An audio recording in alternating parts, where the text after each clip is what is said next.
Welcome to Creepy, the best horror storyteller on YouTube. The Devil's Game, Part 1. In the heart of a forgotten town, nestled amidst the decaying remnants of a bygone era, there existed a labyrinth of ancient alleyways, shrouded in an aura of mystery and dread. Legends whispered of a forbidden ritual, a game played with the devil himself, promising untold riches and power to those foolish enough to dare. The game was known as the Devil's Game, and its whispers echoed through the desolate streets, beckoning the curious and the desperate. Among the town's inhabitants was a young woman named Sarah, a soul consumed by an insatiable thirst for knowledge and power. The tales of the Devil's Game had always intrigued her, their allure growing stronger with each passing year. She yearned to break free from the confines of her mundane existence, to possess the knowledge and power that would elevate her above the ordinary. One moonless night, under the cloak of darkness, Sarah ventured into the labyrinthine alleyways, her heart pounding with a mixture of anticipation and fear. She sought out an abandoned warehouse, rumored to be the gateway to the Devil's realm. The warehouse stood silent and imposing, its decaying walls and shattered windows like vacant eyes staring into the abyss. Sarah approached the warehouse with trembling steps, her breath forming wisps of fog in the frigid air. As she pushed open the creaking door, a gust of icy wind swept through the warehouse, sending shivers down her spine. The interior was dimly lit, shrouded in an eerie silence that was broken only by the occasional drip of water from a leaking pipe. Sarah stepped into the warehouse, her heart pounding in her chest. She could feel a strange presence, an oppressive aura that seemed to permeate the very air. In the center of the warehouse, amidst a circle of salt and candles, stood an ornate mirror, its surface reflecting the flickering flames. Sarah approached the mirror, her eyes drawn to its dark depths. She could sense a presence within the mirror, something ancient and malevolent. As she stared into its reflection, the mirror seemed to pulsate with an otherworldly glow, and a voice echoed from within its depths, a voice that sent a chill down her spine. "Welcome, Sarah," the voice rasped, its tone laced with malice. "Have you come to play the Devil's Game?" Sarah swallowed hard, her voice catching in her throat. "Yes," she managed to stammer. "I want to play." The voice chuckled darkly. "A bold choice, young one," it hissed. "But be warned, the stakes are high. If you lose, your soul will be mine for eternity." Sarah felt a surge of fear, but her determination outweighed her apprehension. "I accept the risk," she declared. "I'm ready to play." The voice let out a low growl, and the mirror's surface began to ripple and distort. Suddenly, a dark figure emerged from the mirror, its eyes glowing with an infernal light. It was the devil, his presence filling the warehouse with an oppressive dread. "Very well, Sarah," the devil hissed. "Let the game begin." The Devil's Game, Part 2. As the devil emerged from the mirror, Sarah felt a wave of fear wash over her. His presence was overwhelming, radiating an aura of darkness and power. She stood frozen in place, her mind struggling to comprehend the reality of the situation. The devil chuckled darkly, his eyes gleaming with amusement. "Are you afraid, Sarah?" he taunted. "You should be. For I am the master of this game, and you are merely a pawn in my endless pursuit of souls." Sarah swallowed hard, her voice trembling as she spoke. "I am not afraid," she declared, forcing a bravado she didn't quite feel. "I am prepared to play your game." The devil smiled, a chilling expression that sent shivers down Sarah's spine. "Very well," he said. "Then let us begin." As the devil spoke, the warehouse transformed around them. The decaying walls and shattered windows dissolved into a swirling vortex of darkness, and Sarah found herself standing in a grand ballroom, its walls adorned with intricate carvings and its floor polished to a gleaming shine.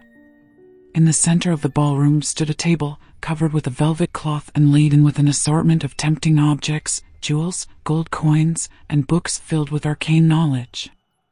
The devil gestured towards the table. "These are your prizes, Sarah," he said.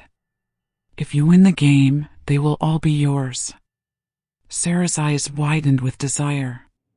The jewels sparkled like stars, the gold coins clinked together like a symphony of wealth, and the books whispered promises of power and knowledge beyond her wildest dreams. But she knew that the devil's offer was not as simple as it seemed. There was a price to pay for such riches, a price that could cost her more than she could ever imagine. The devil leaned in close to her, his voice a seductive whisper. "But first," he said, "you must answer my questions. For each question you answer correctly, you will move one step closer to victory. But if you answer incorrectly, your soul will be forfeit." Sarah's heart pounded in her chest, but she nodded her agreement. She was determined to play the game, to win the prizes that lay before her, even if it meant risking her eternal soul. The devil's questions were riddles, each one more challenging than the last. They tested her knowledge of history, philosophy, and the occult, forcing her to delve into the deepest recesses of her mind. Sarah struggled to answer each question, her mind racing as she searched for the right answers. As the game progressed, Sarah found herself drawn deeper into the devil's web of deception. The questions became more twisted, more personal, and the stakes grew ever higher. Sarah could feel the devil's power growing within her, his influence seeping into her thoughts and actions. With each correct answer, Sarah moved one step closer to the table, the tempting prizes within her reach. But with each incorrect answer, the devil's grip on her soul tightened, his power growing stronger with each passing moment. Sarah found herself caught in a game she couldn't escape, a game that was slowly consuming her very soul. The devil's questions were like a labyrinth, leading her deeper into a darkness from which there was no escape. As the final question hung in the air, Sarah felt a surge of desperation. She knew that this was her last chance, her one shot at victory. She closed her eyes, her mind racing, desperately searching for the answer that would break the devil's hold on her soul. The Devil's Game, Part 3. The devil's final question echoed in Sarah's mind, a riddle that seemed to hold the key to her fate. "What is the greatest fear of all?" he asked, his voice a seductive whisper. Sarah's mind raced, her thoughts a whirlwind of possibilities. Fear of death, fear of failure, fear of the unknown, these were all valid answers, but they didn't feel quite right. There was something deeper, something more primal, that the devil was seeking. As she pondered the question, Sarah's thoughts drifted to her own fears, the insecurities that had plagued her throughout her life. She feared being alone, feared being forgotten, feared being insignificant. But these fears, though real, didn't seem to encompass the depth of the devil's question. Suddenly, a realization struck Sarah like a bolt of lightning. The greatest fear, she realized, was not the fear of death, failure, or the unknown. It was the fear of nothingness, the fear of ceasing to exist, of being utterly and completely erased from existence. With a newfound clarity, Sarah opened her eyes and faced the devil. "The greatest fear," she declared, her voice firm and resolute, "is the fear of oblivion." The devil's eyes widened in surprise, a look of genuine astonishment crossing his face. He had expected Sarah to falter, to succumb to the darkness that had been seeping into her soul. But instead, she had found the answer, the key to breaking his hold on her. In a fit of rage, the devil lunged towards Sarah, his claws outstretched, ready to tear her soul from her body. But as he did, the ballroom around them began to dissolve, the walls shimmering and fading into nothingness. The devil, caught off guard by the sudden shift, found himself losing his grip on Sarah's soul. With a final scream of frustration, the devil was sucked back into the mirror from which he had emerged. The mirror shattered into 1,000 fragments, its pieces scattering across the floor like shards of broken dreams. Sarah stood alone in the abandoned warehouse, her heart pounding in her chest. She had won the game, but her victory came at a price. The devil's touch had left an indelible mark on her soul, a darkness that would linger long after the memory of the game had faded. But Sarah had also gained something from the experience, a newfound strength and resilience that would serve her well in the years to come. As she left the warehouse, the first rays of dawn began to pierce through the darkness, casting a pale light on the forgotten town. Sarah emerged from the shadows, her face etched with a determination that belied her age. She had faced the devil and emerged victorious, and in doing so, she had found a part of herself that she never knew existed. The Devil's Game, Part 4. In the aftermath of her encounter with the devil, Sarah found herself transformed. The fear and insecurity that had once plagued her had been replaced by a newfound confidence and resilience. She carried herself with an air of authority, her eyes radiating a sharp intelligence that had previously been hidden beneath layers of doubt and self-doubt. The Devil's Game had awakened something within Sarah, a primal power that had been dormant for far too long. She felt a surge of energy coursing through her veins, a sense of empowerment that she had never experienced before. Sarah's newfound strength was not without its consequences. The devil's touch had left an indelible mark on her soul, a darkness that lingered like a shadow in the corners of her mind. She could feel the devil's presence lurking within her, a constant reminder of the deal she had made. Despite the darkness that clung to her, Sarah was determined to use her newfound power for good. She vowed to use her knowledge and abilities to help others, to protect them from the same fate that had nearly befallen her. Sarah's transformation did not go unnoticed. The townsfolk, who had once regarded her with a mixture of pity and disdain, now looked upon her with a newfound respect and admiration. They whispered tales of her bravery and cunning, of her ability to stand up to the devil himself. Sarah embraced her role as protector, using her powers to keep the town safe from harm. She unraveled the mysteries of ancient curses, banished malevolent spirits, and even faced down a band of marauding bandits who had terrorized the region for years. With each victory, Sarah's legend grew, and her name became synonymous with strength and courage. She became a beacon of hope for the townsfolk, a symbol of their resilience in the face of adversity. But Sarah's power came at a price. The devil's influence grew stronger with each passing day, and Sarah found herself struggling to control the darkness that surged within her.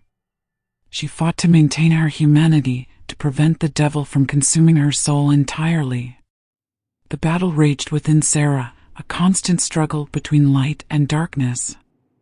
She knew that the devil would never truly abandon her, that he would always be lurking in the shadows, waiting for an opportunity to reclaim her soul. Despite the dangers, Sarah refused to give in to despair. She clung to the hope that she could find a way to break the devil's hold on her, to reclaim her soul and live a life free from his influence. Sarah's journey was far from over, her battle against the devil just beginning. She knew that the road ahead would be long and arduous, but she was determined to persevere, to use her powers for good and protect those who needed her most. The Devil's Game, Part 5. Years passed, and Sarah's legend as the protector of the town grew stronger. She continued to use her powers to help others, unraveled ancient curses, banished malevolent spirits, and protected the town from harm. But the devil's influence continued to grow within her, and she found herself struggling to control the darkness that surged within her. One day, a mysterious stranger arrived in town, a man with a shrouded past and an air of danger about him. He sought out Sarah, claiming to have knowledge of the devil and how to defeat him once and for all. Sarah was wary of the stranger, but she was also desperate to free herself from the devil's hold. She agreed to listen to his plan, hoping that he could offer her the salvation she sought. The stranger's plan was risky and dangerous, but it offered a glimmer of hope. He told Sarah that she had to confront the devil in his own realm, a place of darkness and despair known as the Shadowlands. Only there could she hope to vanquish him and reclaim her soul. Sarah knew that the journey to the Shadowlands was a one-way trip. If she failed, she would be trapped in the devil's realm forever. But she also knew that she could no longer live with the devil's influence growing within her. She had to take the risk. With the stranger's guidance, Sarah opened a portal to the Shadowlands, a place of perpetual darkness and oppressive gloom. The air was thick with evil, and the ground trembled beneath her feet. As she ventured deeper into the Shadowlands, Sarah encountered twisted creatures and horrifying landscapes, each one a manifestation of the devil's power. She fought her way through hordes of demons, their eyes glowing with malice and their claws outstretched. Finally, Sarah reached the Devil's Lair, a towering fortress made of obsidian and surrounded by a sea of fire. She stood before the fortress, her heart pounding in her chest, and prepared to face her greatest adversary. The devil emerged from the fortress, his form shrouded in darkness and his eyes burning with an infernal light. He laughed mockingly as Sarah approached, his voice echoing through the Shadowlands like a death knell. "So, you have finally come to me, Sarah," the devil hissed. "You think you can defeat me? You are nothing but a pawn in my game." Sarah stood tall, her eyes unwavering. "I am no longer your pawn," she declared. "I am my own master, and I have come to claim what is rightfully mine." The battle between Sarah and the devil was fierce and unrelenting. They clashed with fire and shadow, their powers colliding in a dazzling display of light and darkness. The Shadowlands trembled as they fought, and the very fabric of reality seemed to strain under the pressure of their conflict. In the end, Sarah was victorious. She struck the devil down with a final blow of light, his form dissolving into nothingness as the Shadowlands around her began to crumble. With the devil's defeat, Sarah's soul was freed from his grasp, and she was finally able to return to her own world. Sarah emerged from the Shadowlands a changed woman. She had faced her darkest fears and emerged stronger, wiser, and more determined than ever before. She returned to her town as a hero, welcomed with open arms by the grateful townsfolk who had long admired her courage and compassion. Sarah continued to use her powers to help others, but she also became a teacher, sharing her knowledge and wisdom with those who sought to learn the ways of the occult. She taught them how to protect themselves from evil and how to use their powers for good. Sarah's story became a legend, a tale of courage and redemption that was passed down from generation to generation. She was remembered as the woman who dared to face the devil and emerged victorious, a beacon of hope for those who fought against darkness. Thank you for watching. Please like, share, and subscribe for more similar horror stories.